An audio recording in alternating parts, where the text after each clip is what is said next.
Hello, everybody. Welcome to Thursday Night Live with Bill Tucci. Behold his mighty hand.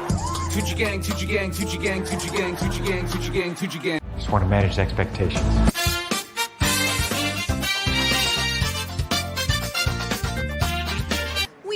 Weird. This is the worst.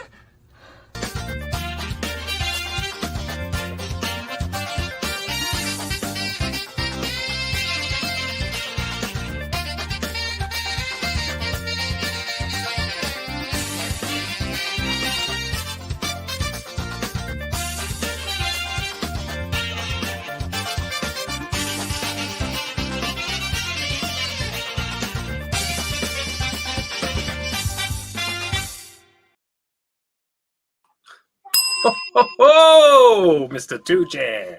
What's up, motherfuckers out there? What are you doing? Scour. Tucci, brother. How Good you to doing? see you, brother. We're missing two people tonight, though. I know we are. I'm saddened. I am Sad. saddened. Oh, Dr. Blevins had apparently got a car accident. Something happened to his car. We got to investigate this. Seems pretty messed up, totaled. But thank God he's safe. And then, where's Jimmy? Huh. Well, you know, it's Maybe 3 you ate too much o'clock in the- pasta and some bread. Had a little bit too much wine over there in this little country called Italy. Sunny Italy. He is, yeah. And he's he said, I said, Jimmy, it's gonna be 3 o'clock in the morning. He's like, yeah, I'll be there, no problem. I'm like, okay, because I know if I was in Italy, I wouldn't come on. And I love me, And you love. That's right. You I do love love you, man. You love you. dude. You know what else I love? What do you love, bro? Well, I love you, first of all. Ah, geez. I love come this on. man that's coming on. Yes. My brother, one of my best friends, one of the first people I met in comics, and he tortured me for my first year of school. I mean, of comics. Tortured me. I'm gonna tell you those Tortured you? stories. Horrible. But bro, look what came in. The Shi Senryaku 240 page omnibus edition with the Frank Frazetta dust Sleeve. jacket. And then it is the cover underneath it, which is a nice wraparound. Awesome job all around. Of which one of them, 2 pieces by our next guest, and Jimmy did a bunch of pieces, inked a bunch of pieces in this, and did his own piece. But dude, I am so proud of this book. Look at this. Look at look at that. Is it fabulous or what? That's fabulous. How are those pages, bro? How are those pages? And all the spellings right. But it's a beautiful book, and I even put the bookmark to Nelson's page. So what we have in this book, guys, I'm going to give you a little lesson real quick, is that we'll have this Gary's prose right here on this page. Nope, sorry, this page, right? Next to it then is the bio of the artist, in this case, Nelson DeCastro. You flip the page, Scala, you son of a bitch. What? Look at this bookmark, sewn in satin bookmark. And there is Nelson's original art, the original scan of the original art. And then you flip it again, and oh God, look at that. There's the color. I think these are new colors too. I think these are colors by like Hi-Fi. Very nice. Very nice. Really rematch. Fantastic book. It's we're going to close a campaign next week. We start fulfilling next week. It's $60, but the MSRP on this book is $80, Holmes. So this is your chance to get a copy with the bookmark, with the Frank Frazetta dust jacket. And, thanks for all your support, everybody. We really appreciate it. You guys rock. Debbie and I do not know how to thank you enough. We love you guys. 30 years, man. Next year's 30 years. 30 freaking years, bro. Freaking years, man. And Crazy. she looks good. Looks great. Coming through there. Anyway, enough about me. I'm done talking about me, Niall. So what do you think of me? I think you need to get rid of Deb. What do you need girls for? Yeah, I know. Girls. Ew, girls. Ew, girls. But let's say hi to everybody. Randy Howell. Dan Genovese, the great Dan Genovese. Octavius. Who else we got? Hello, Vaughn Coleman. What's up, Vaughn Coleman? So thank you guys for joining us. We know that how Thursday is so busy streaming wise. Everyone streams on Thursday. We're going to go about an hour. But guys, without further ado, I'm going to introduce our first guest, and probably our only guest. I just texted Jimmy. I'm like, Jimmy, are you awake? Yeah, Jimmy, and but he is an amazing writer, artist, composer, professor, huge illustrator. My first the first time I saw Nelson's art was Wizard Magazine #2. He did the cover for, I believe it was #2. He did Ghost Rider. #1 was Todd McFarlane's. I think Nelson's was #2. And I've been honored to work with Nelson on a lot of projects. And thank you, bro. He's drawn beautiful she. And ladies and gentlemen, without further ado, or don't, Mr. Nelson Faro. Hey guys, thank you so much for having me. I love your intro, Billy. You need like a Don Pardo voiceover for your intro there. I'm telling you, please let me do that for you. Would you do that for me? I will record that for you in high quality definition. It's Billy Tucci live. You totally need that Don Pardo intro. It's written all over that little very highly disturbing segment. I know, very disturbing. I know, with the faces and stuff. But, we're a good time, Nelson. We're a good time. Very good. Nelson, it's great to have you on, bro. Your first Kickstarter, right? You've launched your first Kickstarter. We're going to get into it. It's not only just your book, but there's also some music involved. Yes. What? The multi-talented Nelson Faro, the kind of person that Todd McFarlane hates because he's so popular. He's so talented. He's so talented. So talented. So, hey, bro, first of all, it's great seeing you at New York Comic Con. Was that little Irish lass you were walking around with? That's right. Did she think we were nuts or something? No, dude. If she's hanging out with me, she already knows all my friends are crazy. Nelson's walking with his friend Shannon, this really nice, sweet woman, and I'm like, "What's her name is Shannon?" And then he just started. He literally thought you were Irish. If he didn't catch you speaking at first without your accent, and she's like, "Is he? Where in Ireland is he from?" I'm like, "No, he's just crazy. Yeah, he's just a crazy person." We're in the middle of the floor. We're just in a, Shauna, nice to meet you. Top of the morning to you. You're Irish flower. And then you started doing like a real Irish accent. No. Far better than mine. But I doubt it. It was great seeing you. And we saw Just Go. I didn't get to see him. I wasn't feeling too well. I had an else with my neck. It was just really bugging me, so I had to go home early. But that's right, because I saw Frank and Joe. I think, who else I see with Just Go then? It wasn't you? Somebody else, like right before I saw you, I saw Just Go and somebody else was there. Like one of our other friends. We just happened to all be there at the same time. It's probably Thierry, maybe? I don't think Thierry and Joe saw each other, though. I don't know. Well, could be. I don't know. Yeah, could be. Who knows? Yeah. Dude, let's talk some Megadroid. What do you say? Let's talk. Let's do it. Let's talk. Boom. Oh, I got my Billy Tucci from Halloween. See how clever I am? Look at that, Niall. Look. Billy Tucci. Oh, there you go. Look at that. No teen sensation tonight, huh? I'm going back to the teen sensation. Sensation, Billy Tucci. Shall we play the video first? Yes, let's play Nelson's video, and then then Nelson, you can go into it. I think that pretty much that kind of sums up like the whole thing pretty much. So I think that might be yeah. Oh, we got a question from Randy Howell. How tall is that Iron Man figure, Nelson? Oh, it's life size. Really? Yeah, you can see it there. Dude, you still have that life-size pumpkin head? I sold him recently to get this guy. Really? In fact, you know who bought it? Was this nice young guy who's around 30s who did the makeup for Colin Farrell for the new The Batman movie. Really? Oh, no way. So he was like, wow, you got the Stan Winston one or whatever. And I had it on eBay for a while. And, I knew they were really rare, but it's such a big ticket item. I know that's like the buyers are very kind of hard to find. And then this guy just reached out to me and just like snatched it up. And, it's funny because I helped the moving guys move it into the van. And somebody took like a picture and put it on that, I think the Instagram page, What's Up New York or so. Like, that's New York. Right. All the weird things. So you just see like two guys holding a giant, like alien looking creature in the middle of yeah.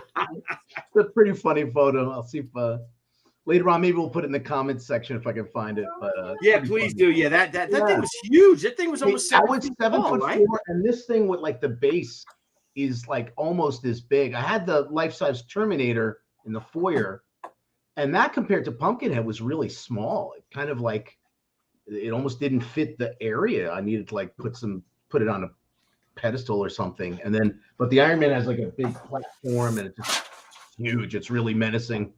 It's made Almost by like he's the real Terminator's a little girly man. I wanted one of those for years, and I was just like dying to get one. So once I got rid of the Pumpkinhead, I got this one and that one. I'm like, all right, that's it. I have such a ridiculous man cave. It's kind of embarrassing. Love it. Love it. All right, let's play that video, Scala. All right. All right. Hi, I'm Nelson Faro, and I'd like to take a minute to tell you about the MEGADROID project. To put it simply, the MEGADROID project is a combination of two of my favorite things, comic books and badass heavy metal. I've been a professional comic book artist for Marvel and DC Comics for over 25 years now. I'm also a musician, playing guitar, singing, and writing songs for almost 33 years. Now, around 2008, I had a lot of finished songs, and I felt it was time I started recording them. I wanted to do something different. Not really a concept album, more like a universe album. I wanted all the songs and their characters to somehow be linked together in one way or another. And that is when MEGADROID was born. I've always loved the kind of fantastic worlds often described in heavy metal. They were very much like comic books to me. The medium allows for great departures into the world of fantasy. Now, as a songwriter, I've always felt that every song should also tell a great story, too. Sadly, it's hard to do that within the confines of a song's 3 or 4 minute time span. But with MEGADROID, I knew I could break that barrier. I could do comics based on the songs. Comics that would continue to extend and develop the story. It would be a way to connect and expand an entire fictional universe. And that was just the beginning. Now I had an entire comic book universe to create. I had to define and flesh out all the characters associated with the songs and bring them to life, linking them together and creating their backstories. Countless hours went into the logistics, character designs, and plot development before I could even finalize the song lyrics or pencil the first comic book page. Let me tell you, at times I felt as if I had bitten off a lot more than I could chew. Without any financial backing, it was a completely Herculean task. But with the help of my drummer Dave Lopez and bassist Eric Presti, I set out to finish up the songs and record the devastating full-length album, Activate. Soon after, I wrote and drew the first issue of MEGADROID. The end result is an amazing product that's really like no other. Right now, we're looking for two things. We need the funds necessary to mix and master the record. Lucky for us, legendary Life of Agony guitarist and producer Joey Z has signed on to mix, and veteran mastering guru Jay Frigoletto has agreed to do the master. Number two, we need the funds to pay for the hardworking digital colorists and to pay for the comic's surprisingly expensive shipping and printing costs. To hear an example of one of our songs, Attack the KT-88s, along with its introductory track, Battle for the Lower East Side, in their fully mixed and mastered stages, as well as a preview of the comic, check out our website, freemegadroid.com. Creating MEGADROID was an enormous amount of hard work, and we really need your help. Thanks for taking the time to check out our Kickstarter. I hope you like our project and choose to join us on our rockin' mission to merge two of the coolest mediums ever created. So if you like comics, sci-fi, horror, badass giant robots, or bands like Metallica, Judas Priest, or Iron Maiden, then this, my friend, is for you.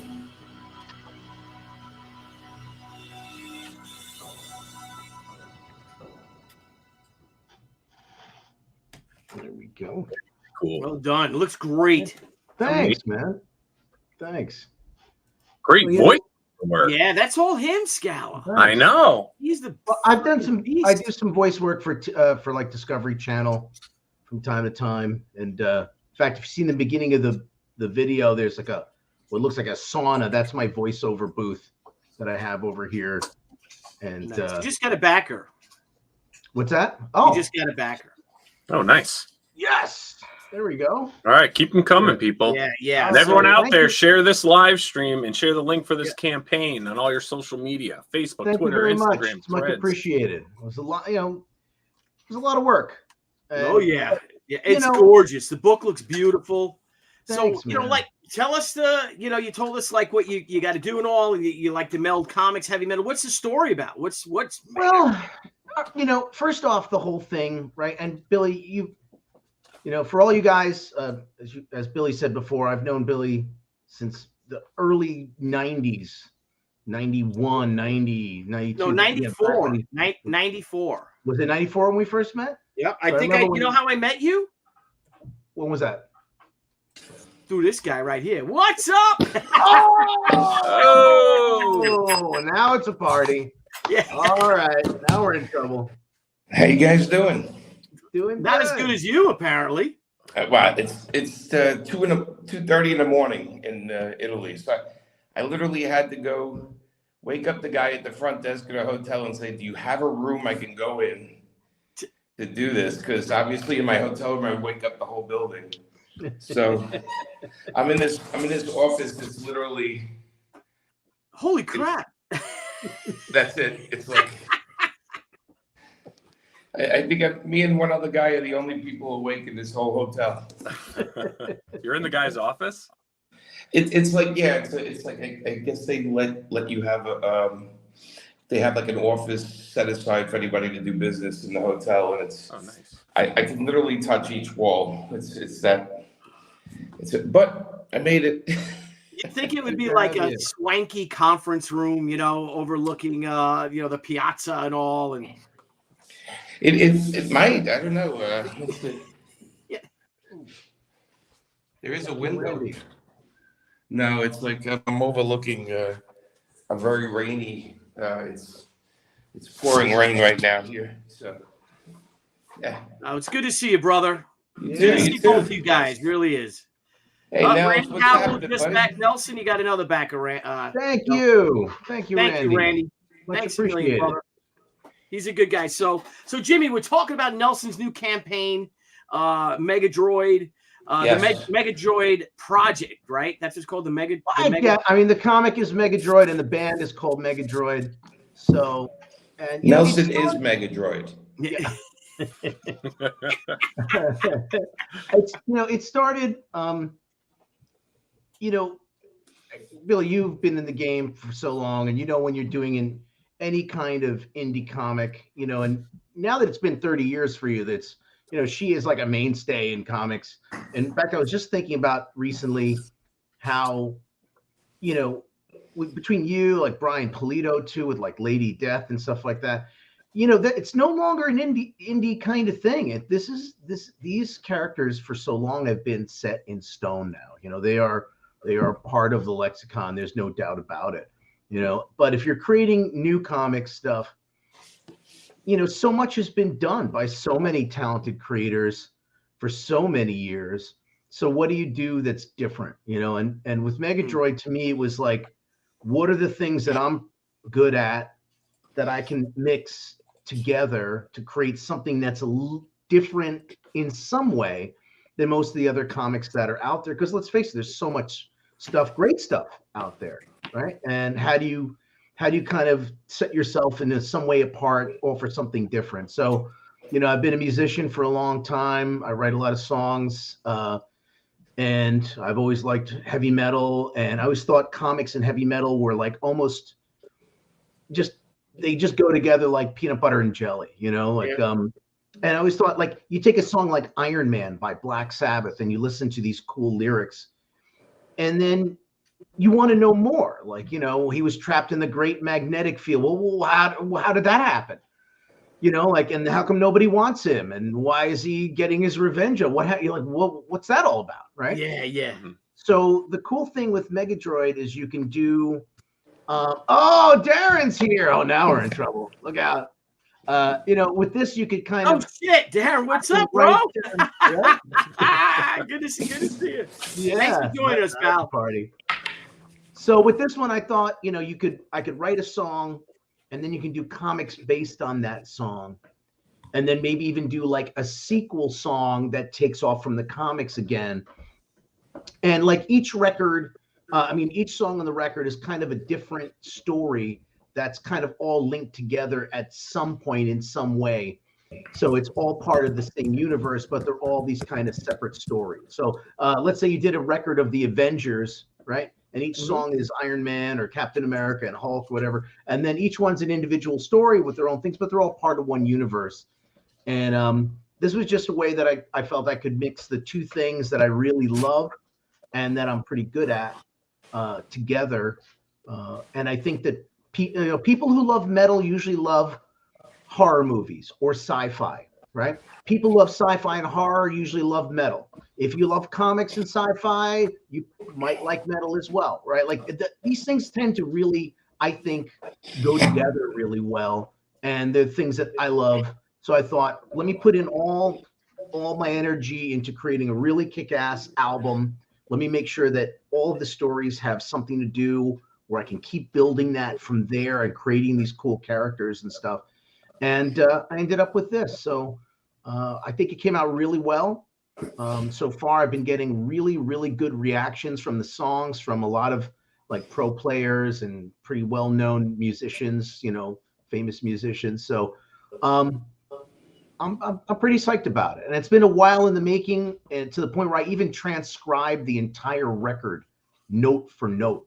So you're going to actually have the sheet music for the entire album, every solo, every little bend, the keyboard parts, vocals, lyrics, bass riffs, everything except the drums, even the violin parts are all transcribed and everything in the sheet music and stuff. So I kind of threw in everything but the kitchen sink.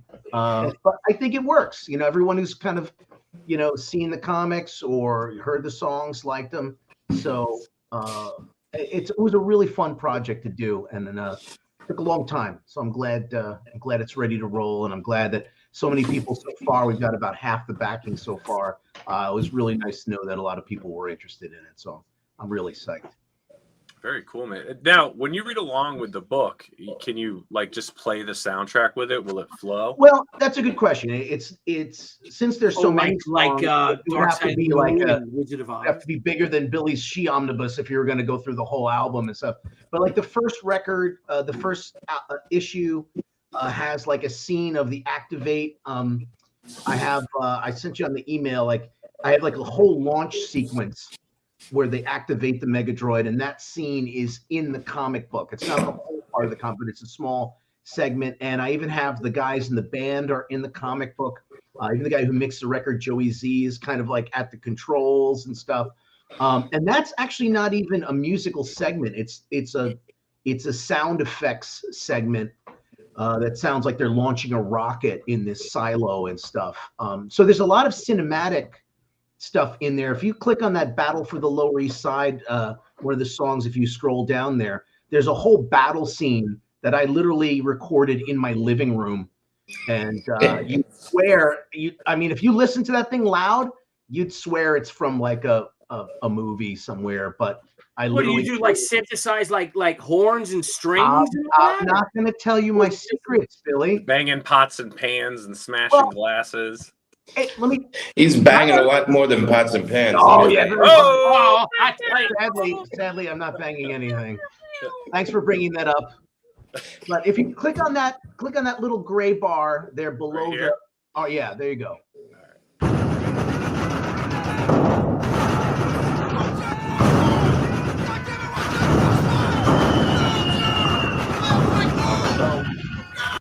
Wow, and let you all know that River, what's his name? River Phoenix will be was it Joaquin Phoenix? Stars as Napoleon opening up this Thanksgiving. Oh, that's right. Sounds good. I don't know what to do. That's what the explosion, the bombs and all that. Right? The bombs, it's the bombs. But I literally made that in my living room, I do like the Megadroid's like turbine engines. I had to do like this weird trick by taking like an electric drill and recording that at various speeds and pitch shifting things. And it sounds like, you'd swear to God, it's like the engines of a 747 cranking up. If you listen to that thing loud, it's insane, but they're all like audio. And I had to build all of that stuff. I didn't buy any sound effects from any companies. I literally did it all from scratch by hand, Wait, you don't sing on any of this? I sing on the whole record. Oh, okay. Yeah, I did. In fact, click on that Arms of the Hydra.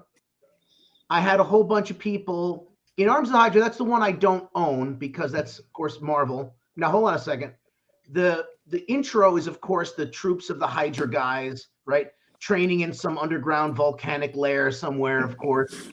And this is literally done by I had a party over here doing gang vocals. So you got 2 or 3 people in my vocal booth at a time repeating the lines of the Hail Hydra stuff over and over until it sounds like about 10,000 guys in a volcano. And of course, I'm playing Baron Zemo in the beginning if you listen to it. So if you want to get a good laugh, check that one out. But you'll hear how crazy it sounds. Yeah, play it. Let's play it. Right? Let's play a clip. There you go. Cut one head off! Cut 2 heads off! Oh, hell, the Hydra!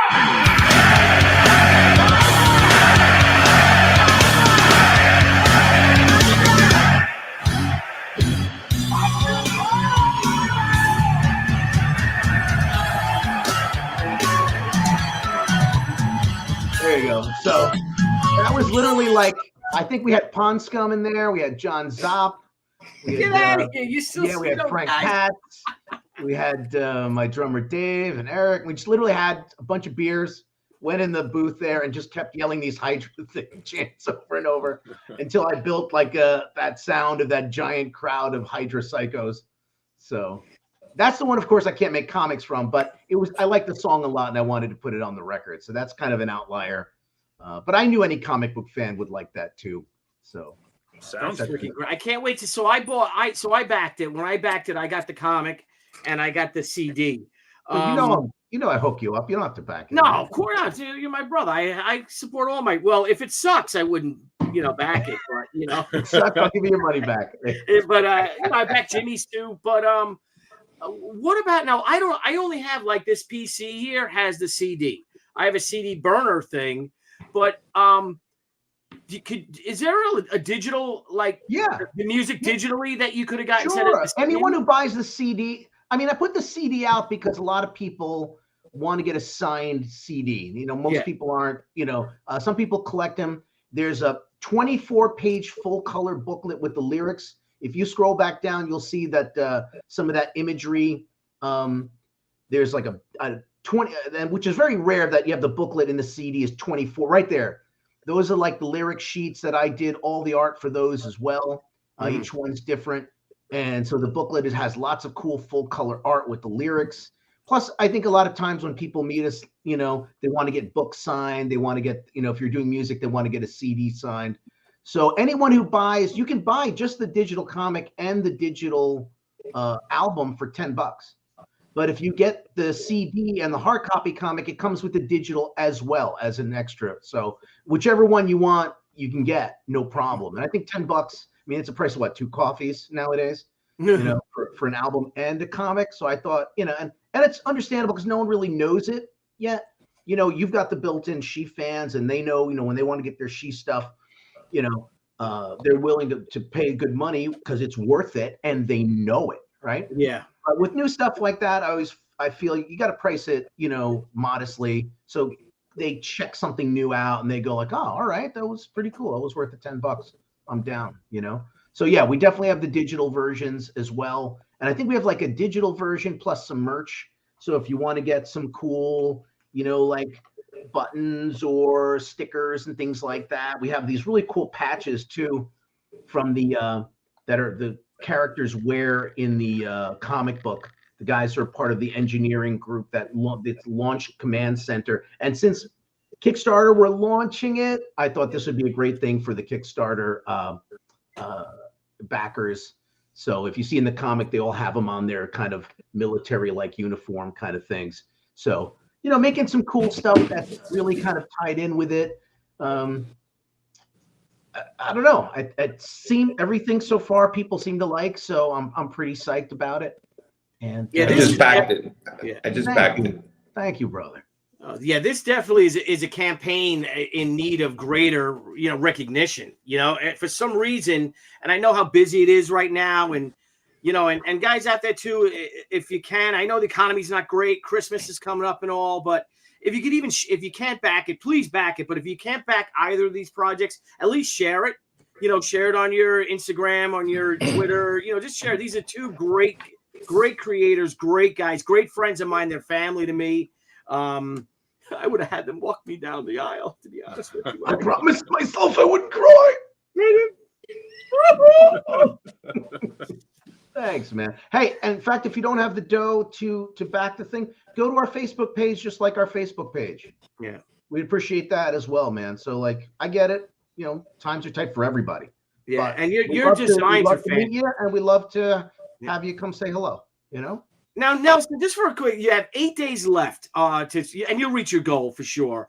Does Kickstarter have, and Jimmy, maybe you can answer this too. Does Kickstarter have a thing that like it's going to end in 30 days, say, that you could extend it? No. Before it closes? Oh, you can't? Oh, okay. No. I'd go to Indiegogo too then, Nelson. Well, you guys kind of just copy that campaign. Well, it's funny you mentioned that because, when I started this, because it was the first time, and you guys are pros at this, and then some people said the same thing. Do one at Indiegogo and do one at Kickstarter, and then some people told me that don't do that because if people find out you have it on Indiegogo, they got upset or something. So I got kind of some. Listen, I think most likely the way things are going so far, and I know it speeds up a little bit towards the end, and thanks to the push, from you guys, I think we'll probably make it, and so I'm not that worried about it, I guess. But again, doing this for the first time, I wanted to kind of play it safe, so I figured this would be the one place for people to go, make it less confusing that they had one link for this and link for that. I decided to try and keep it as simple as possible. But you think that's the way you guys do this and Indiegogo at the same time? We do. We do ours, but we do 2 exclusive editions. So we'll have something exclusive on Kickstarter that only the Kickstarter backers can get, and vice versa. But the thing is, today I posted, Jimmy, that if you saw the omnibus came in, right? So it looks fantastic too. It looks beautiful. Nice. I remember when you got that Frazetta cover, dude. Right? I think that was with Jimmy in the bar. I think we were at like openers, and I was like, "Did you see Tucci got a Frazetta cover?" And we were like, "Oh my god!" Because he wasn't like doing anything at that time. And the fact that you were able to like squeeze a cover out of him was like you were like walking on water. Yeah, I don't know. I have to this day. It's like you're like a Houdini, the greatest magic trick ever done. I know. I did the greatest trick in comics ever. No, right? he just liked us. You know what I mean? Like remember Jimmy? I mean, he was freaking awesome. It was. He definitely gave us our bunch of idiots attention, which we didn't expect. We especially like he is the heavy metal god of comics. I mean, so. That he even gave us the time of day was pretty amazing. And then you got a cover from him. That was something special time. Yeah, it really was. I mean, and I would introduce him my friends. Some people he loved, some people he didn't like. He didn't suffer any fools. He had a bullshit meter like you don't know. Well, just imagine. You could see he definitely had a bullshit meter. So, there were some people he liked, some people he didn't, you get the message of who to bring, who you could bring over and who don't bring ever again over. Because I go visit him all the time. Didn't you go to his house with Texiera that one time? Yeah, I did. And he was quizzing you on Brooklyn, right? Like he didn't know if you were lying, if you were from Brooklyn or not. And his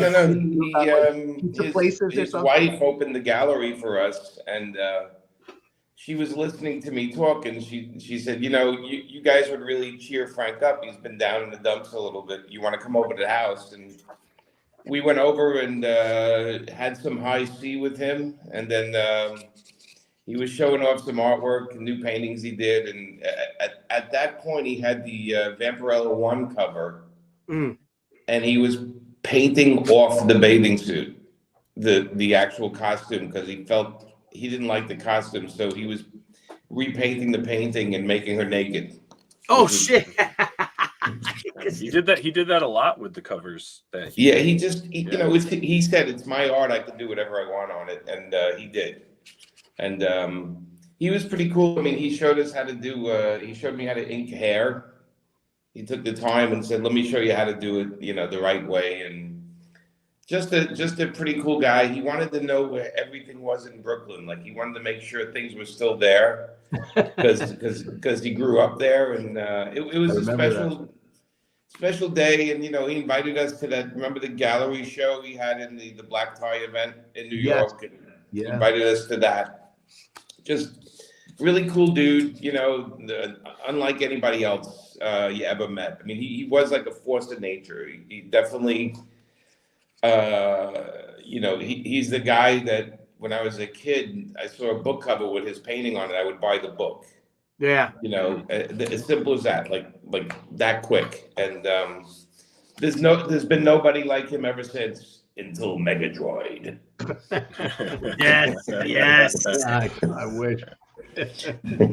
Yeah, but I would encourage people to pick this up. I mean, it's 8 days. It's not a lot of time left. And there is no other project like this, and with Nelson's comics, it's like there's love in every page. I know how long he's been working on this. It seems like 400 years, and I'm only I'm not that old, but it seems like 400 years. Well, the pandemic put a big dent in everything, and I did some soundtracks for a film. And I did a soundtrack for a TV series, and then like my mother died, pandemic stuff. So that really put a damper on things, but it's been way too long. So, yeah. And I'm not making fun, but your mom's last words were to people to pack this Kickstarter. I don't want to poke fun, but I do remember those were her last words. So out of respect for Nelson's mother, everybody, you should back this campaign. The only guy who can make jokes about my dead mom, and everyone knows it. It's hilarious. It's like, yeah, that was good. Oh, I adored your mom. Come on. I know. I'm good, dude. Good. It's all good. That's why she told me her last words were, "Please make sure people support Megadroid." Her last words, as we all know, is "Watch out for my stupid kid." All right. How would she say it though, Nelson? How would she say it? Watch out for my stupid kid. little tiny Brazilian lady. Jimmy, tell me about your book. What's going on? Yeah, Jim. Let's. You got Hunters. Nice, Niall. Excellent. Yes, it's so. Oh, it just went up. Somebody just backed it. Nice. I heard something outside the door here. It's kind of creepy because I'm your best friend Brian Blevins is in the chat. Let's say I wasn't able to come on, but wanted to shout out my best friend Jimmy's Kickstarter, The Hunters. No one does westerns like Jimmy. Get it now. I like the way he says Western. It sort of sounds like food, But anyway, yeah, this is a one shot. We knew this was going to be a tough campaign because it's a Western, and Westerns really are not the strongest genre for Kickstarters. I don't know if you guys ever noticed, but the history of Kickstarters and Westerns are not great. Unless a woman has her shirt open and a guy and shooting two guns, then then they do a little better. But this one we went like full scale graphic novel, and we Amanda and I have been working with Chad Harden forever on Harley Quinn, for years with Chad, and Chad's amazing. Yeah.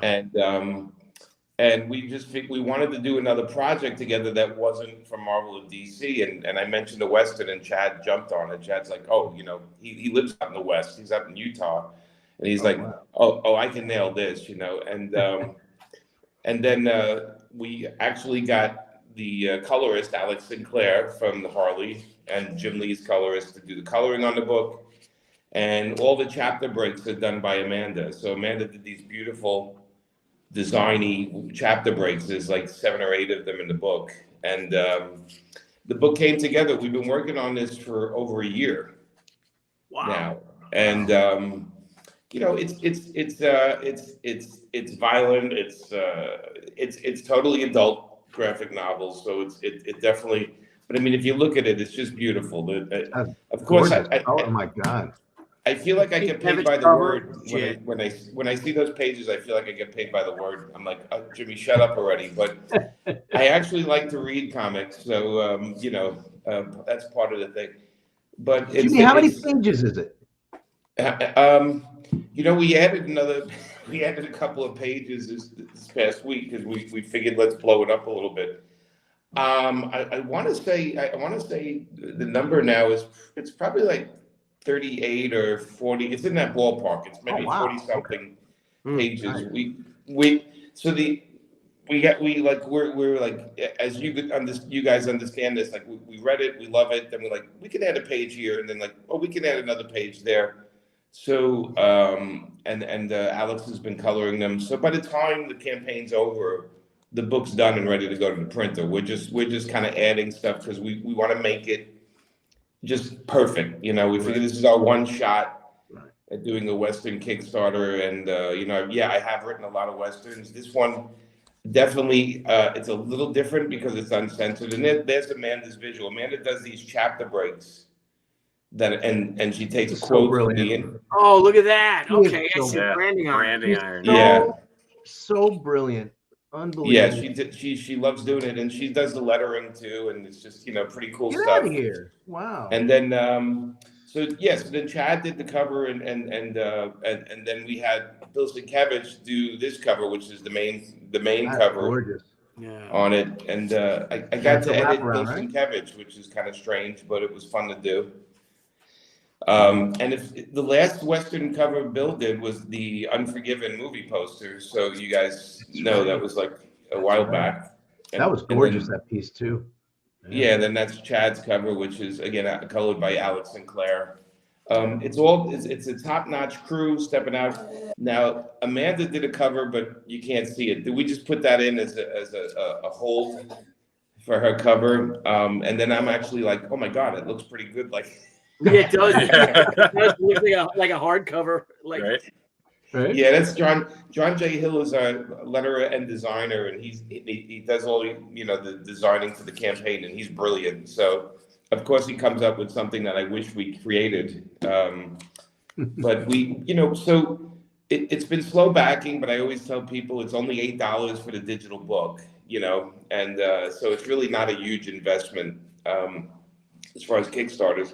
And then we have different levels of the campaign with extra books, and these are all PDFs that are sent right to your email. So if you're in another country, you're going to get it the minute everything's all set. You're going to get it, and then we have the regular copies, the standard Bill Sienkiewicz, the Chad variation, and then Amanda's cover that's signed by Amanda and I. And then we have Chad did these 4 different cards. They're metallic cards, so it's a metallic card set you get with the book. yeah, those aren't cheap. No, they're not. It's actually and it's the only place you can get the campaign. So if you look how many people backed it, talk about having a low, like a something you can't get anywhere else. It's a pretty good level. And then the campaign, covers for everybody that's on, and then these are cover set, all signed, and then we did the mystery box, which will be filled with comics and assorted weirdness. Anybody who's backed our stuff has got everything from my old 1970s and 80s rock T-shirts to food to artwork and everything. I've heard that people go crazy for those mystery boxes of yours. That Yeah, because we make sure whatever you're paying, we make sure it's like double the triple the worth. And we only do a certain amount of them. So and there's sometimes it's limited comics. One mystery box I just put a ton of like 70s comics in because I was like, you know what? People love that kind of stuff. And I think these are all sold out. I think the commission ones by Chad are all sold out, but we still have we're still hoping people get in on it while we're going, and we have a decent amount of people. I'm happy so many people back to digital because it shows that a lot of people, most important for all of us is that people read our books. Yeah. And I always say when people back to digital, that means they're going to actually read it, and I kind of love that. Especially the damn price of friggin' shipping these days. Yeah. It's the thing that one day we'll all figure out how we can just ship everything 4 times a year to people in one package to people. So Until we have it all figured out. It's the thing that kills us because you know, and then we do the packing and you know, ours come with COAs if they're signed and everything. But we're really happy. We have 2 weeks left, and you know, I'm hoping people get on it because, like I said, a lot of people bug me for a long time to do a Western. So here it is. Well, that run you did on Jonah Hex was phenomenal. I had the absolute pleasure of being able to actually draw one of those issues, which was, and by the way, I tell my students that the only time we talk about deadlines and stuff, and I said, in my entire 33 years of working for Marvel and DC, there was only one time that they said, here's a story, take your time on it. That was in 33 years. The only one was Jonah Hex, and that was because Jimmy had all these individual stories written. He's one of the few guys who can actually fit an amazing story within one issue. It doesn't have to be like a 75-issue story arc.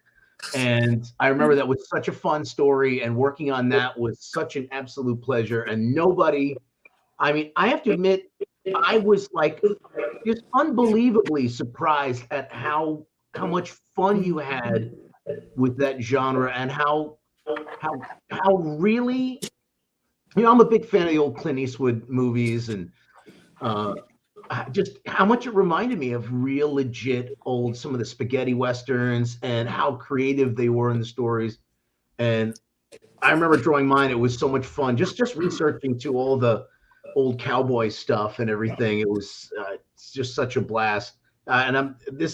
So for anyone out there who may not know Jimmy's work on some Western stuff, he's the man. He's the go-to guy. Well, thank you, Nelson. You did kill the job on that, and you were on my So Justin Gray and I were writing the books in advance because DC said pretty much this is your comic, so do what you want. Dan DiDio said hire who you want, do what you want. It just has to come out every month, and we did 70 issues that came out the first week of the month, and none of them were late. Like he said we won an award for a no prize for being on time.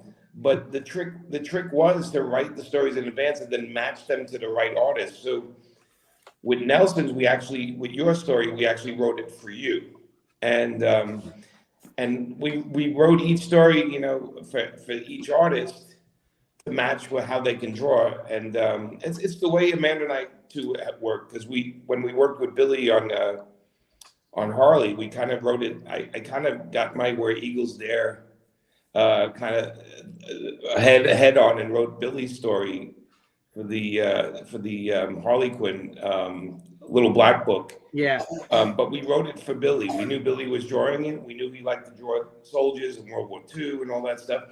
And I think the best times and the best comics coming out from at the time were the ones where it was matched with the creators. And that's what's great about these Kickstarters, is that we're actually looking at the subject matter and saying who would be the best guy to do this, person or girl to do this. And for me, doing the Hunters, it was like, okay, I want to write a comic where the main characters are a couple, and they're at the stage where they want to retire, because she was like a sharpshooter in a circus, and he was a bounty hunter.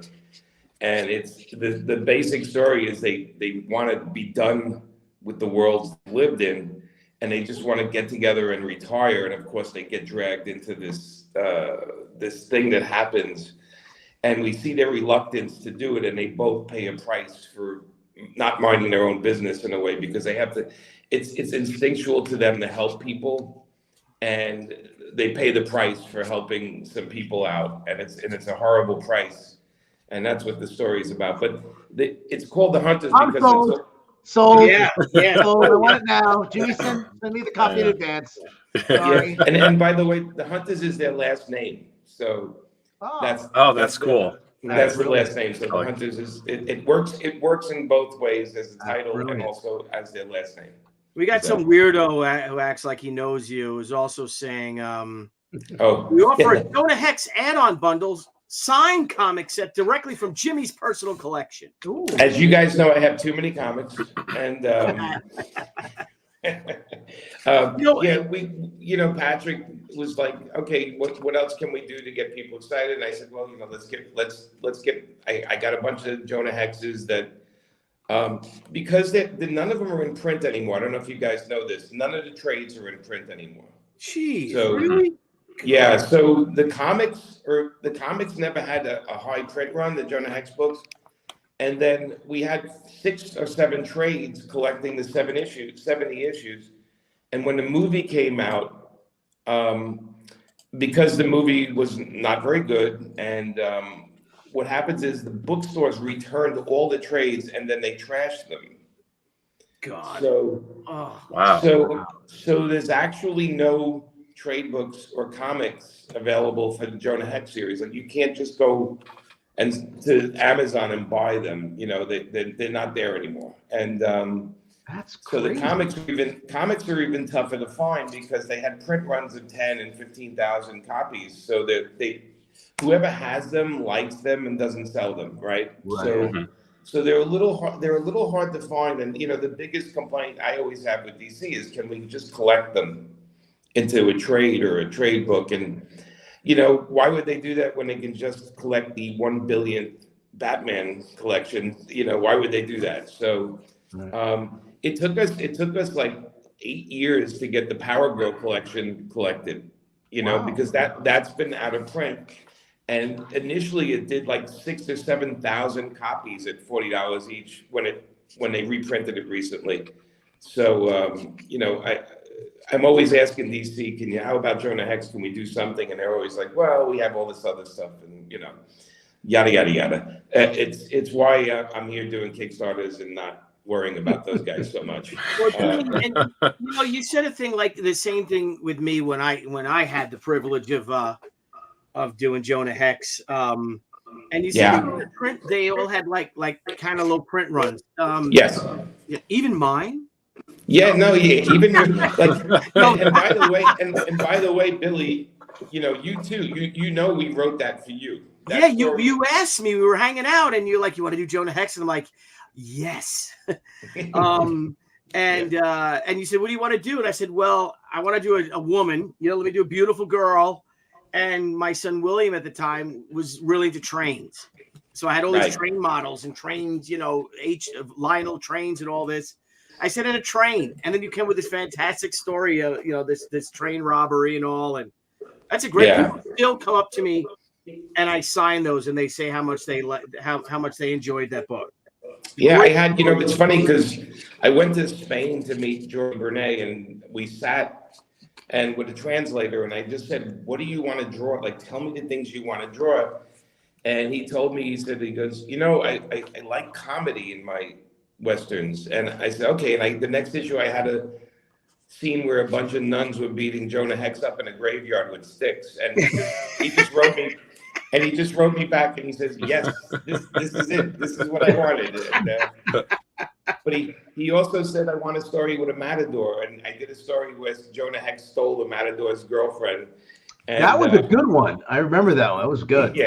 Yeah. And so it's like, to get the best comics is you ask the guys what they want to do. And with the Hunters, Chad and I talked about a lot of subjects, and we deal with, we kind of deal with a couple of subjects in the story that Chad was like, I really want to do that because it kind of goes against what I was brought up to believe. And, it's just an interesting book on a lot of levels. And I think it's just gorgeous. I mean, it's a lush book. So hopefully people check it out. Yeah. And you're working on the Spawn Gunslinger too, right? I am. I'm on the 6th issue of that right now. We're trying, because Todd doesn't miss a deadline. You know that. You can't miss a deadline. So they're trying to get at least 6 or 7 issues in the drawer before they announce when it's going to come out, which is probably this summer, I think. Smart. And, to this day, I'm surprised Marvel and DC don't do that. I mean, like, there have been times where I hear the book is like being, listed, and like I don't even have painting a cover for it or something. Yeah. They don't even tell me what they want on the cover yet. And I'm like, really? Yeah, they Yeah, did that. it drives Amanda crazy. They said, we need a cover for this. She goes, can you send me the story? And they're like, well, it's about this. And she goes, well, if you could send me the script, I want to read it, because she always wants to match the cover to the story. And they're like, no, it doesn't matter. Just draw this character. And she's like, no, I have to know what it's about, because I don't want to do a generic, you know, Amanda. She wants to have something. People let's get it right. Yeah. So. Does, and you know that the script isn't even done. They didn't even start it yet, right? No. I mean, they're not sending it to you. With Todd, he told me, he says, look, you know, you're going to do, it's Gunslinger in the 1800s, right? So it's Gunslinger right when he first becomes the Gunslinger. And Todd said to me, he goes, you know, it's gonna be monthly. You sure you can handle it? And I said, would you like 70 issues of Jonah Hex? You know, and he's like, you did how many? And I said, no, I did 100 and something with Justin, and I did 100 and something because we did All Star Western monthly after that. Wow. And he's like, oh, geez. He goes, no, okay, I don't have to worry about this one. Good, you know. Now, Jimmy, did you know? I know that we were in San Diego and Todd was in San Diego. Did you guys meet in San Diego, or did you do this? Was this all done way before? I was at the New York Comic Con, and the editor, he came up. Todd came up to me and asked me if I'd ever be interested in writing for them, and I'm like, yeah, man. I said, I know Todd for a million years, and then we got on to like we're doing now. We got onto we talked live. I think we were on a 3-hour call where Todd was telling me everything he wants and dreams about the book, and because he created that character and he gave me backstory, and he said, look, I need you to take what I did and build on it, but I also want it to be your voice, and I want you to do it your way. So when you see the book, it's a little different than the regular Spawn title, and that's on purpose. This title is like grounded in reality, and it's hardcore and it's violent, and then it gets insane because eventually Todd's characters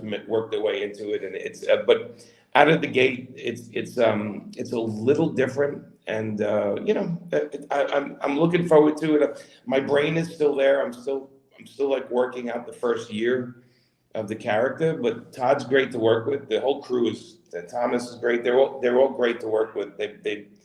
They're supportive of any insanity I have, like any crazy idea. They literally go for it, go crazy, and I'm like, I love that about them. Is there a Gunslinger toy out yet, like action figure yet? Yeah, I think there is. Yeah. Yeah, I think there's a few of them. Oh, really? Yeah, check Niall's room. He has it somewhere. Yeah. Mom! Yeah. Get my Gunslinger! And Meatloaf. Yeah, and Jimmy, you said something interesting, and to go with this, as you were saying that you pair the artists up, you give an artist, what do you want to draw, and you had mentioned, you made a tweet or an Instagram post about, that if you look at that, there are a lot of pros, now doing crowdfunding, and there's a reason for that. And can you expound upon that? What is that? Yeah, because so this is an industry where they dismiss people pretty easily if they're older or if they're it has nothing to do with the talent, because they dismiss people that I think could still draw circles around anybody coming up. But they dismiss people because they feel like, oh, well, your style's old, or you've been doing it too long, we're going to try out new people. And like I said, I'm the first guy. I support new people, but at the same time, there's a whole group of people that are amazing talents that just aren't getting work. And these are people that, we all have collections of their work. And so they need an alternative. We were kidding. Amanda and I were kidding at one point. We were laughing. We should just come out with a comic company called Old Guys Comics, and just have and hire all these super experienced. I mean, the joke of everything, and we all know this, and youth doesn't really understand this, is that when they get older, people usually get much better at their skill. and they fine tune it. And you look at guys like Alex Toth and Joe Kubert and Will Eisner, and there's so many people that as they got older, they got so much better. And, you know, in the world we live in, it's people are very ageist and they're very dismissive of some really amazing talent that we're all fans of. So they need an alternative place to do their work. And I think these crowdfunding is the way to go, because I think this is where the people actually vote. Like, you can't, with mainstream comics, you can't, like, it's deceiving what people like, because sometimes people buy just the character and not the talent. Right.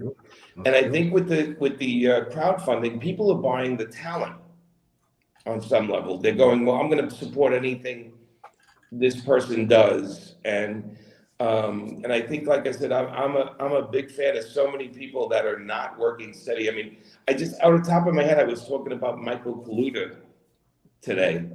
And I imagine if there was a Kickstarter with Michael Kaluta's new book, I would be like, oh my God, take all my money. Yeah.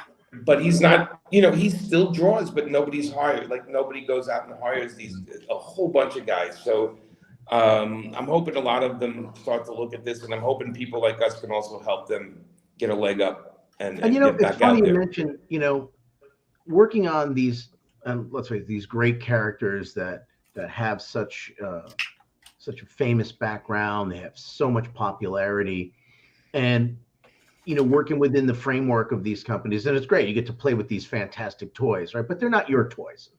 You know, you get to get your hands on it for a minute, do the best you can with it, try to bring something new to the table, make something interesting. But I think when it comes to, you know, Jimmy seeing the stuff that you put out, Billy seeing the stuff you put out, you know, I think there's, when it comes to crowdfunding, there's a joy of making something that's your own. It's the project that you want to do, that you've dreamed of, that you don't have some editor cutting corners on you and saying, no, Jimmy, you can't put that extra page in there, even though you know it would really add to the story and it would be something that, you know, and it's usually something that you've been working on or thinking about, or just have a real love for in its creation. And I think that shines through. You know, call me crazy. But, well, the quality of books that you're getting when crowdfunding, I mean, like you're saying, it's like your passion project, right? Now you get to work on something, right? You don't have the editors or anyone over you. So the quality of the book, the story, the art, again, it's more, to me, from what I see from the creators, is like a more personal product going out, and it's direct to consumer now. So the fans that are buying it are the people that really want it, right?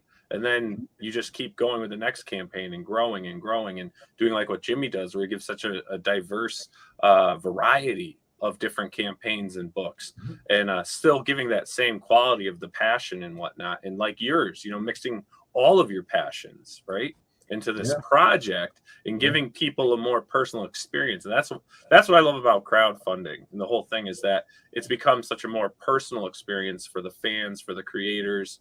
You know, a lot of us have intertwined doing the YouTubes and interacting live with the backers and investing in other future ventures to try to bring this experience even closer for the fans. So, I mean, you hit the nail on the head, and that's why I think we see a lot of people are transitioning. But the fear of the process of it, the fact that you are alone, right? That you have to develop your own team, if you may, have to deal with fulfillment and stuff. I think a lot of it does scare off. But you know what? I mean, how many of these and other things? How many publishers today do like a profit sharing thing where you've got to turn over a finished product anyway, and then they take the first grab at the profits and leave you with whatever's left over? Yeah, exactly. I mean, quite frankly, I think it's the same thing, right? I mean, right? Some of these companies, they want you to bring them a fully finished book. Yeah. Oh, yeah. I mean, you know, we'll publish it for you. Like, yeah. I just had a contract come across my table where they wanted to buy something I already did Kickstarted a while ago, and they wanted to have first right to turn down deals based on if somebody comes up to them and everything. They wanted to have first rights, and I'm like, you have no rights. I'm like, you don't get to say yes or no to a deal that comes across the table just because you're publishing it. This was just a publishing deal. It's like I look at these contracts and I know that the people doing them, and this is a small company, but I know that they just get this generic contract out, and they hope you sign it. And honestly, I lawyer up for everything. So my lawyer goes, yeah, there's no way we're taking this out, we're taking that out, we're taking that out. But I can't tell you how many times I have friends that sign contracts, and I'm like, how did you sign that? There's no, like, there's a whole section that says you're not going to get this thing back for 20 years. You're like, why would you sign that? And so there's a lot of, and I'm not saying with this particular company or any, but there's a lot of bad players. They just want to own everything. And at this point, we don't make enough in this industry to make a solid living. Like, we have to hustle and side hustle constantly. And it's exhaustion. It's exhausting because I think of how many of my favorite creators had to side hustle their whole life that I never got to see their creations. Yeah. And what a shame that is. And we all know people that just died before they ever had a time to kind of do their own thing. And I think it's so great that we have fans out there that are able to not only understand what we do, but understand how rare it is, the things we do, because it's not an easy thing to make a comic. It just isn't. Anybody that said that. Don't you just draw it over the weekend? Yeah, I literally have. I look at how does it take? MEGADROID. Like a weekend to do? Right? Like, yeah, no. I look at MEGADROID. There's a panel on the splash page with the robot and the pads. If we could find that page With the giant head on there of the silo. Yeah, I want to talk about it for a second. I mean, a little further down. Okay, that one? page. Yeah, is that a double page spread, right? Yeah. Okay, so I look at that and I'm saying, okay, there's how many point perspective going on, which you just can't randomly pull out of your ass and nail. Okay, and then how much acting is in each figure? They're all busy doing something, right? And then I look at it and I'm like, okay, so besides trying to figure this out and make it look cool, there's also all the coloring involved to make our eye focus not only on the logo, but to bring our eyes down to look, because you're looking at MEGADROID, that stripe down the middle of his face, right? That's pulling us down through the panel. And then we read the type, which gives us the extra feel of the book. And I can look at this for an hour because I'm like, okay, I see that how they get the parts in. They open that door and they bring the parts in and they get on the conveyor belt and bring it up and they keep building them. There's so much involved in this single gigantic drawing that it's like, it blows my mind how, like, that you can do this. Number one, that somebody can sit there and draw this, but that I'm getting a sense of, I'm getting a sense of this other room with these staircases with all those guys in behind the ghosted glass. Man, it's like the launch command center. There's so much there. And you even have the security fences for the elevator so people don't walk into it when the elevator's not in the spot. There's so much thought going on in this page. And that's why I love comics, because the comic creator looks at the complete world and takes us, absorbs us, and brings us into this complete world where sometimes people just look at this, they read it, and then they go on to the next page. But I've been a comic reader where I read the book, and then I go back and I start it again, and I start looking at all the art and what's going on. And this is a prime example of looking at a piece of art and saying, okay, there is a world created here that is only in this crazy person's brain. That's on the page. Nobody told him to do it. Nobody hired him to do it. He went and did it himself so he can entertain an audience that's out there. And I'm hoping the audience finds this campaign, because look at all the work Nelson did on this just to entertain complete strangers, just to bring some of his fun and ideas to complete strangers who have no idea of who he is or what this book is. And then we get to listen to music while we're reading it. So we get to listen to music. So it's like, what could be more heavy metal than to sit there and blast music and read a comic and alienate ourselves from the world while we get into the MEGADROID world? And like I said, this is a prime example of what we do for a living and how it's like nothing else out there in the universe. And it's amazing to me how little people are into what we do, how small this world is. Yeah. But we love the people in this world so badly that we want to entertain them. And I look at this page and I know there's a whole book of these pages. And I'm thinking, how could you not back this? It's so goddamn cool, you know? And this is what I love about comics right here is we got a guy, I know, Nelson, you probably worked on this for weeks and you kept saying, okay, how would they get this thing up there? I know how crazy you are. If you look in the video, you can see, like, I had to figure out, like, how do you draw the launch command center? It's got to be at this angle.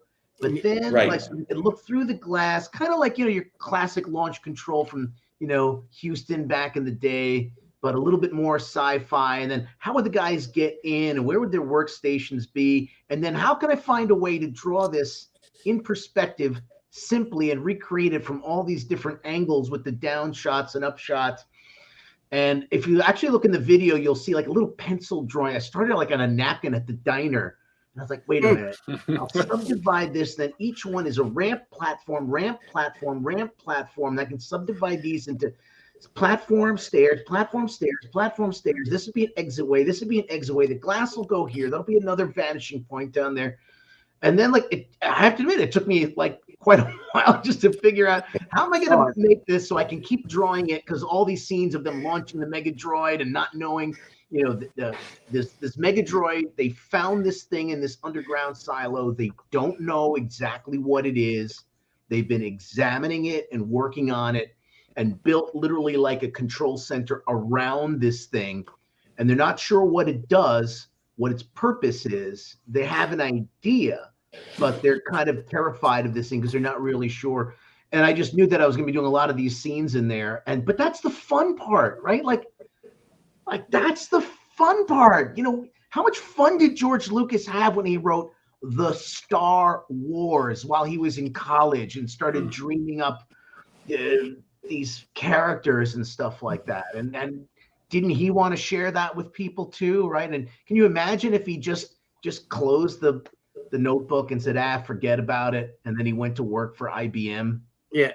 Right. You know, like selling computers. Could you imagine what we'd all miss out? And, you know, and I think, Jimmy, you said this to me once. I said, like, I think you said something about all our ideas that you have, you could be hit by a bus tomorrow and all of that goes away, you know? And to me, like, you know, Megadroid, this first album is just the first like 11 songs. In fact, we have put like an extra 11 song. It's a bonus track. The regular album is not going to have it on there. But I have like 178 songs or something that are like almost finished, or like the other album is almost like ready to go. I've been making sure to finish it up. These are just the ones that kind of fit this thing and were finished first. And I got a million more to go because I'm Nelson, I gotta ask, can you knock out a couple of lines from one of the songs? You can make me sing? Yeah. Oh, come on. This is being taped. Come on. Listen to the record. And you're live. Come see us live. Once this is out, we're going to have a record release party. I know you have a guitar in there somewhere. Get that guitar. Let's see what you can just give us a little taste. Little taste. Just a tip, Nelson. Just a tip. While he gets his guitar, we'll read this super chat here for Jimmy. From Aaron Sleeper, thanks, Aaron. Jimmy, just backed it. Kemosabe. Now, if I ever get my steampunk Zorro idea together, maybe I'll join you, crowdfunding bros. Yeah, Aaron, get it together, man. You know, it's gonna take time.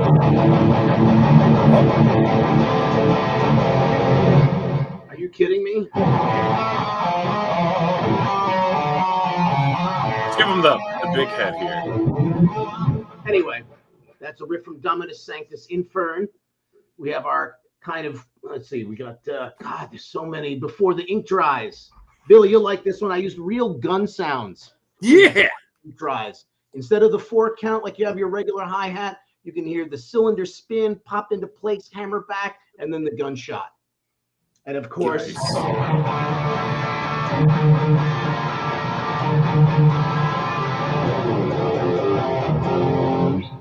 if you did.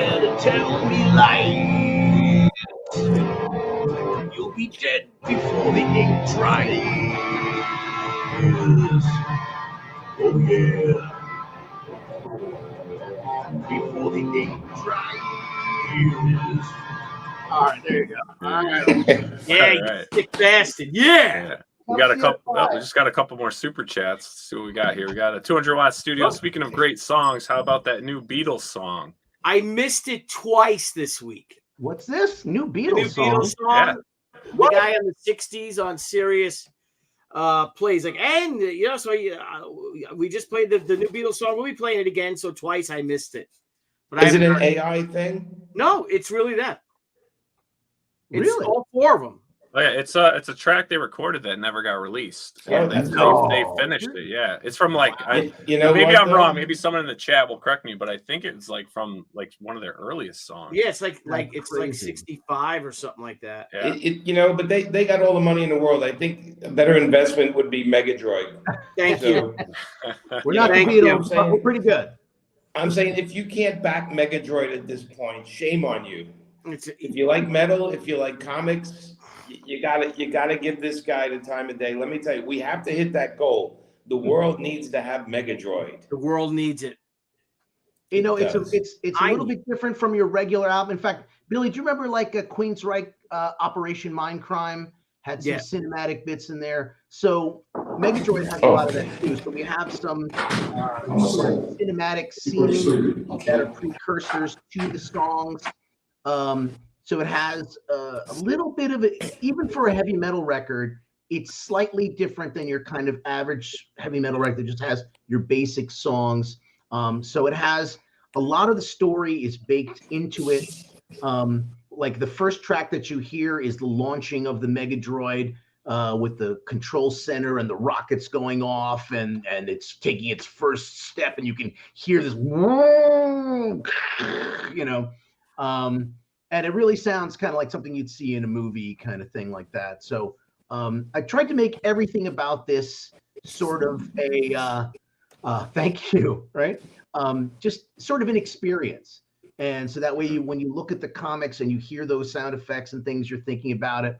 And then the stories get to go deeper and deeper and deeper, and they're all interrelated. So, for example, the intro to Attack of the KT-88s is called Battle for the Lower East Side.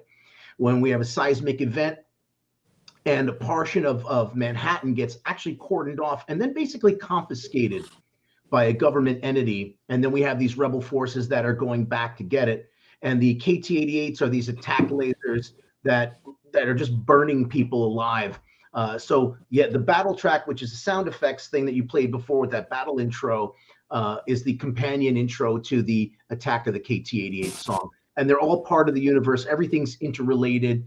And it just gives me this great chance to do cool music stuff and cool like sound effect and voiceover stuff. Nice. Look at this guy. See this guy? I love this guy. How can you not love this guy? You show me one guy who doesn't love that guy, I'll show you a weirdo. All right. That's right.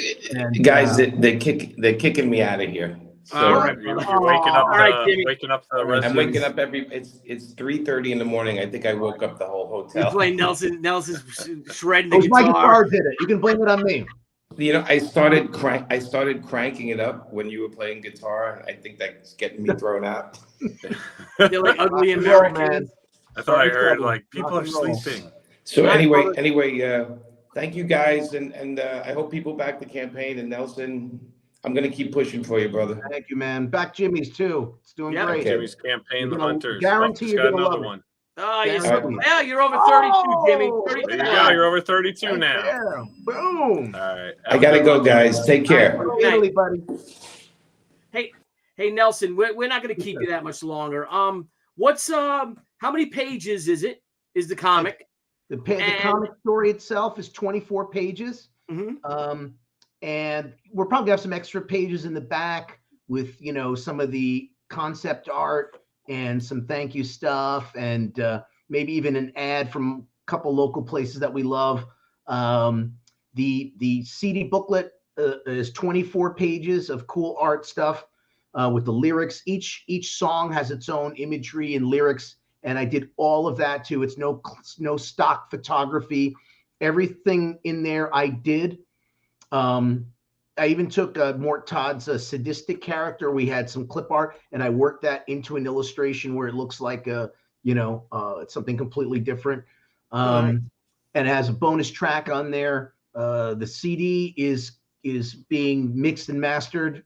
The guy who's mixing it is from Life of Agony. He played in Carnivore. He's a huge name. Joey Z, amazing mixing talent.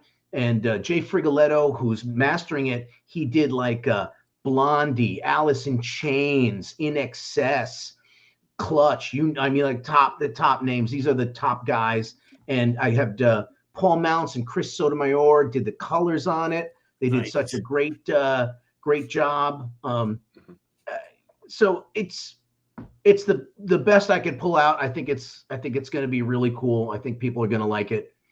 And again, for $10, digital and the album and the comic, I think that's again what, 2 cups of coffee. I mean, yeah, exactly. And help, like guys, like I said, please, if you can, please back. Megadroid. I'm going to call it Megadroid Activate because I like that. I like how there you go. That's the name of the album, Megadroid Activate. And because he's one of the great ones. He's a great friend. He's an incredible talent. Wonderful creator. Nels, what's the production status of the book? How many pages more do you got to do? Have you did? Oh no, listen, I've done it's ready to go. It's done. Oh, so it's ready to go. I just have to draw a cover and color it. And just format it digitally and but it's pretty much in the can. This is mostly for printing of the comics, printing of the CD. Some of the record songs are still, getting mastered and stuff right now. But again, it's like finish line basically. Yeah. In fact, I think the thing that's going to take the longest to finish to deliver all this stuff is probably going to be how long it takes the printer to print the comic. Yeah, because we're everything's pretty much kind of in the can. I busted my butt, and I mean, then the whole point is I was able to do most of this myself, right? I wrote it, penciled it, inked it. I even did the flat colors for it because I wanted to make sure I had a basic color scheme for most of the stuff. I even did the lettering, and with the album, I helped a buddy of mine, Eric Presley, the bass player. He's one of the top sound guys in the world. He helped me engineer it well before we sent the mixes off to Joey Z. I sang all this stuff. I had some guys singing some backup with me, but I wrote all the guitar, did about 95% of the bass stuff. The only thing I didn't do is the drums. Dave Lopez is an amazing progressive metal drummer. Just did an amazing job kicking ass on it.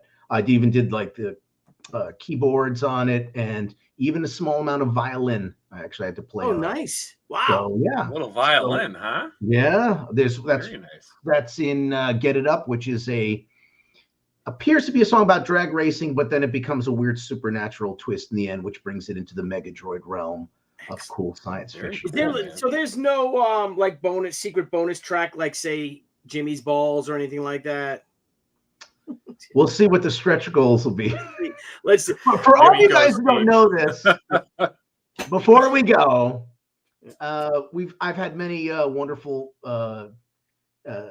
alcohol-filled nights with both Jimmy and Billy, and in a fit of delirium, I think I wrote a song called Jimmy's Balls, which were apparently about Jimmy's testicles, which we all laughed about. Where was that? Was that at the Shore? The Shore. No, you already written it. You played it at the Shore. You took over the guy's show. Oh, that's well, we all went down to the Shore, and you had the Viking helmet. And he let me get on the car, right? And then we started. Yeah. Oh my God. And you're like, this is my friend Jimmy. That's my friend Jimmy, and this is a song about his balls. You just started going to Jimmy, and everybody went fucking crazy. All these people. We had a bunch of our friends there. There's probably like 20 of us. We all stayed down there. I couldn't believe the people at the bar were like getting into it. That was the fun. I figured they'd be like, hey, get that guy off the stage, right? Or like kick me out. And they were like, yeah, Jimmy's Balls. I'm like, oh my God. Jimmy's Balls, Jimmy's Balls. Yeah. You know what? I'll see if I remember it, and I'll record that. That'll be tracked extra bonus. That could be a bonus. There you go, the secret track. Yeah. But Nelson, you got to understand, like I said, like even someone like Jimmy, who you got to think when Jimmy launched his first Kickstarter, which was I think Queen Crab. I think it, and this is when Jimmy was doing. Yeah, right. You know, it was called Queen Crab. He was riding high on Jonah Hex and Harley Quinn, or he's doing Harley Quinn, I think. Right. And he did on his first campaign, being Jimmy, with all the press. I mean, he got in everything, you know. Hollywood Reporter, I think, covered it, CBR, Newsarama, all this. And he did 10 grand. Wow. And you got to think, and so the first ones are always the hardest. And they really are. And, you know, like I said, look at even with Brian Polito, what Brian was doing. Brian's first Lady Death, I think, did 78,000, and now he's doing over $500,000 in each one. Boom, and that's Brian, and you know Brian's a machine. Right. Oh, but he's got some of the best hustle game in the business, Brian. Oh God, yeah, and he delivers, and that's another thing that, like you were saying, and Jimmy was saying, and Niall, is that the fans out there hold us accountable, which is awesome. So if we don't deliver a good product, they're not going to come back. You do, they always come back for the next one. Like you do this book, and personally, and Debbie will talk to you if you want to give us a call. I would really consider doing a Kickstarter too, because the Indiegogo's over. I'm sorry, so do an Indiegogo. The Kickstarter will be over, and then launch on Indiegogo, and you could say this book is done. You know, it's and you'll find a whole new audience because we do both. And what I've learned is that there are some people that just do Kickstarter, and there's some people that just do Indiegogo. So you have a whole audience, and there's another one. There's another one called Fund My Comic. There's a couple of other ones. There might be some new ones coming onto the new stage, right? Scalawags. Stick with us after the show. We'll chat a little. Yeah. And it's like it's Walmart, Kmart, Target. Everyone deserves a little Nelson Faro, bro. Everyone deserves a little Megadroid. But I would do that again. We'll talk to you. We'll help you because this really is, Nelson, the new golden age of creator-owned comics. I believe that. I think a lot of people know now that, and I mean, listen, we've seen this, and I love working for Marvel. I love working for DC. But you're not in control of those things. Yeah. And you're always at the whimsy of whichever editor takes over whatever, or this and that. And in the end, you don't own any of those things, right? Yeah. And don't get me wrong, it's wonderful to work on those things, and I love every minute of it. But I think we're more than that too. And who says we can't do both? Yeah. You know, but there's definitely, as you can see, a love of this. I've seen Jimmy's Kickstarters. I know all the books he does. I know Billy. I've known you for years. I know how much it's in you bleed she. You literally cut that guy with a piece of paper and she comes out. Like blood doesn't come out. She comes out. She comic, like the cover, like just starts to unfold with she on it. Yes. Like literally, you know, and that translates. Yeah. Translates. Yep. And you can see it with that. Look at that page you did. And you could never do a page like that, say, for DC and Marvel, because they don't give you the time to do that. You don't have the deadlines, so they don't pay you enough to do it. That's nothing. They don't pay you enough to do it. That's another one. They don't. Why would you kill yourself when they're paying, like I said, paying shit, or again at the whims of the new editors or the new direction they want to take? Right. When you've got guys like Claremont, Claremont's on a contract with them, and he doesn't know if it's going to be renewed because they don't want to pay him to do story. Chris Claremont, you gotta be kidding me. It's frustrating. Well, listen, no one ever said this industry was forgiving. Yep. And no one ever said this industry was easy. I compare it a lot to like Hollywood, but without the fame and the money. Right. You know, and in Hollywood, it's that cutthroat thing. There's always some new actor wants to get that gig. There's always some young, handsome actor guy or a beautiful actress wants to steal the gig, you know. And I think, you know, we got a lot of great young talent. I teach at School of Visual Arts. Which I'm so proud to do. And I see these young kids who are just loaded with talent. And I know that they're looking to make their way in the world. You know, I'm helping them do so. And I guess I would tell everyone to do your own stuff. Don't even worry if it happens in Marvel and DC, fine. But unless you're like a John Romita, a Kubert, Jim Lee, you know, it's really not gonna. They're not gonna. I don't know anyone aside from the top tier, maybe 20 people in comics. Like that can support their family working for Marvel or DC. Unless you Mhm. are that upper echelon, Sean Murphy, you know what I mean? Capullo, you know, Scott Snyder, guys like that. Yeah. They're the ones who can do. Aside from that, there's so many people, and because you're at the whim of them. And Dan Flegel, thank you for this, buddy. Dan Flegel, boom, Dan at. No matter what platform you're crowdfunding on, you have to get out and promote. I agree. Yeah, I didn't know about Megadroid until I watched the stream tonight. And Nelson, you have an incredible personality. You have an incredible wit. You're smart. You're brilliant. You could play. You could draw. If you have the time, one night a week, go on and have a YouTube channel and stream once a week. Review old fucking Wizard magazines. You know what I mean? Review review an old Thor Simonson. And this is what we're gonna do today, and throw you a little slant on it. That sort of thing. And oh, by the way, you know, here we are, Megadroid. I'm just finishing up the cover right now, and you could be when you're drawing it, or when you're even flatting it. Say when you're flatting the colors, that's it. That's an episode. You could start talking about that, and just be you. You know, I'm definitely going to drop some more videos about. You know, we've got the transcriptions and stuff like that, and I'll have some like videos on how to play the solos and things like that. And I'm definitely going to be following up on this. Literally, I kind of rushed this to go because I wanted to promote it at NYCC. So I would have had like more videos and more things, but you know, I've been waiting so long for this, and I didn't think that the deadline, the goal is that crazy high. I just wanted to get it rolling. It's been waiting too long. I kind of said like, you know, I know it's a little half-cocked, but like, it's been waiting too long. Let's get it done. It's been years. Get it done, get it out. And you'll make your goal for sure. Yeah. I think we're going to be good, you know. Yeah. But just in case, guys, don't wait till the last minute if you're out there thinking about it. Yeah, you know, I got the reactivate is almost ready to go. I got half the song. Reactivate. Yeah. So it's and then you know what you could do then, Nelson, after this is done. Say in between doing reactivate for a second, you could take your old Udame, and Nelson has another creator-owned property, which is freaking awesome. That's in the Megadroid universe, by the way. Oh, so awesome! They're in there, and you have issues of that, correct? That is correct. You could then make a trade of that, or shit, you could do single issues. Absolutely. And, you know, that sort of thing, and push that. So we got to talk, brother. We got it. And we'll give you any time you want. We'll meet you. We'll hang out. We'll get together in the city. You know, yeah, dude, I miss you, man. Dinner, and Debbie will. I mean, Debbie's great. She's on it, man. Dude, she's the master. But let's get this one done, guys. Let's get this book. Funded. So much, and then let's move on. Then you can move on to the other platforms, which I think you should, because you're going to be there, man. You're seven new backers tonight. In the last 20 minutes, man, we're almost there. Yeah. Yes. And then you'll see the last week, you know, whenever you want to come on, we'll come on, we'll do this shit, and we'll get it done right, man. We'll rock and roll. I think we're done in about 8 days from now. I think it's the 10th, I think we end on.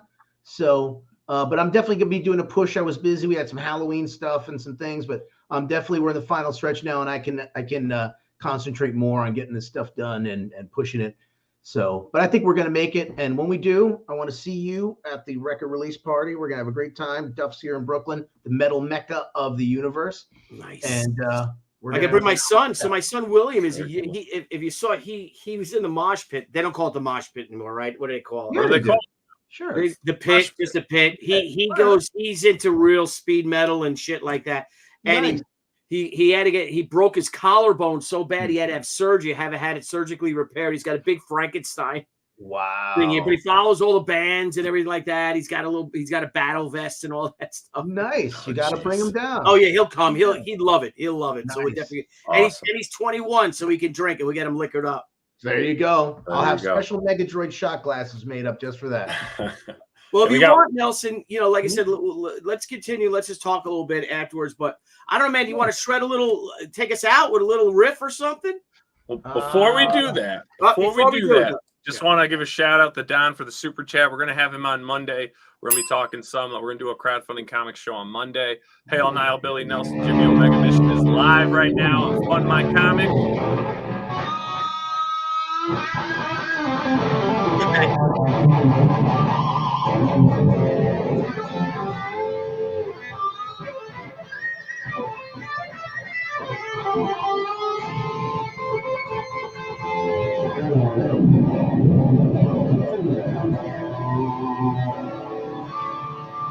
Nice. Thank you, brother. His You want to neighbors bring are that like, super I'm chat? trying to sleep.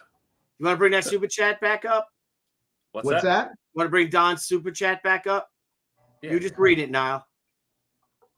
Yeah. We got the Don who's going to be on. Give him a shout out. He's going to be on the show next week. Hail, Thank you, hail, Don. Niall, Billy, Nelson, Jimmy. Omega Mission is live right now on Fun My Comic. Looking forward to streaming with you guys on the 6th. Hail, CG. Yeah. All right, guys. Nice. Love you And guys. Nelson, real quick, thank you. Billy, real quick. Oh, sorry, bro. Sorry. I'm sorry. Tomorrow night, we're Oh, hosting shit. a launch party for Lady Oh, Death nice. versus Zombie Sama. We'll be hanging out Yo, with Brian Zombie Plato Tramp, and Dan bro. Mendoza. What did I Nice. say? He said zombie Sama. What Zombie time is Tramp. 7:30, bro. 7:30. I'll send you the link. You should pop in, dude, man. Let me come in. I'll say hi to Brian. I haven't seen him in a Yeah, long time. we'll send you the link for sure. 7:30, probably to like 8:30, 9:30. Nice. Yeah, we'll definitely send you the link. That'll be fun. Down for it. And you gotta meet. Well, you know, Fran is gorgeous, but haven't seen her Dan's in a wife, while. Nightmare, is stunning. Smoking. What's that? Dan, I said, you know, Francesca, how beautiful she is. Sure. Francesca, but I said, Dan's wife, Mendoza's wife, Nightmare is gorgeous too. So it's And Fred's sister is a beautiful gal too. oh as yeah, well. man, Get the hook on. oh yeah. Love those two. We only hang Love out with that. hot chicks, bro.